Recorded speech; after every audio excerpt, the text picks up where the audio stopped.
All right, algebra students, this is the part 2 of 10-2 or 10.2, graphing cube root functions. Okay, transforming. Okay, remember transformations. There are 4 of them. Only 3 of them are we really studying in depth here when it comes to functions, and those are translations, reflections, and dilations. Transforming cube root functions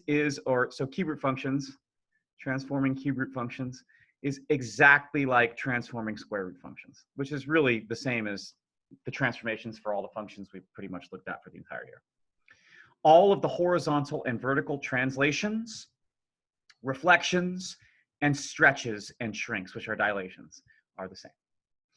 So for instance, if we let g of x equal 2 times the cube root of x minus 3 plus 4, then A, describe the transformations. So we're going to describe the transformations from the graph of f of x equals the cube root of x. I'm only highlighting this because this is the parent function, right?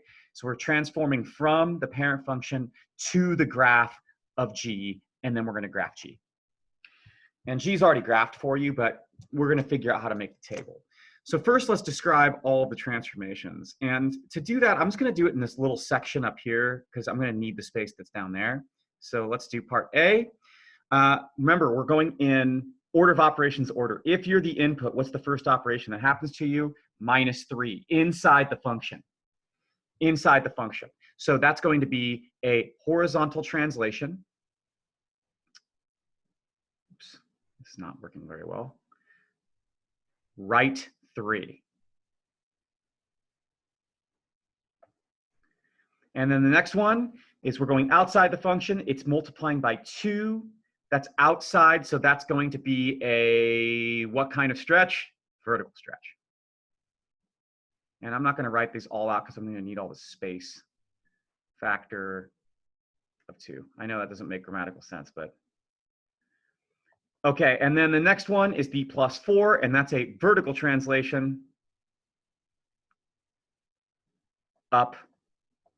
Let's see if I can fit it here. Up 4. Okay, part B. Now that we've described all the transformations, now we need to select inputs.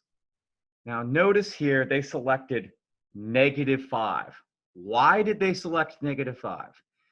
If you substitute -5 in for x, what's -5 minus 3? It's -8. Aha, remember that list of perfect cubes that we had going on? I think it was like -27, and then -8, and then -1. I remembered -1 this time. 0, 1, 8, 27. And of course, there are infinite perfect cubes going in both directions. What we want is we want whatever ends up in the radicand to be a perfect cube.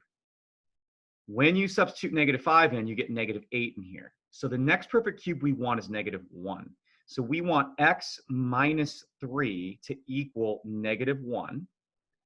Then we also want x minus 3 to equal 0. And then we want x minus 3 to equal 1. And then we want x minus 3 to equal 8. And that should be enough for us. So if I solve this, I get x equals 2.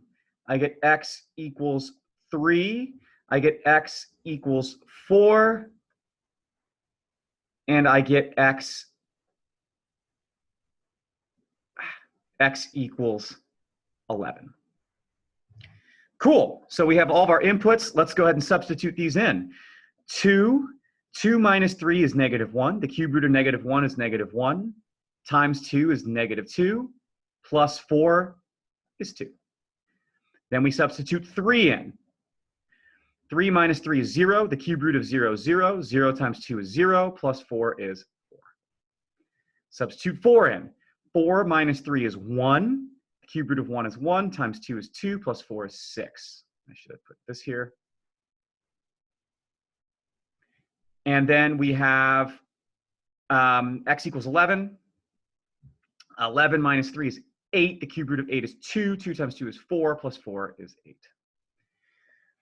Okay, notice that the cube roots, or the perfect cubes that end up in here, are both negative perfect cubes and positive perfect cubes. We need that to get the S shape. So here are our points, right? Here are the points that we ended up getting. We got -5, 0. We got 2, 2, 3, 4, 4, 6, and 11, 8.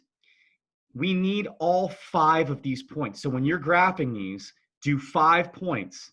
And you want the one in the middle to be when the radicand evaluates to 0. So see this one in the middle? When 3 is substituted in for x, 3 minus 3 is 0. You get 0. That's good, because that's kind of the origin, right? It's the pivoting point. And so then you get points on either side of that. It's almost like a vertex.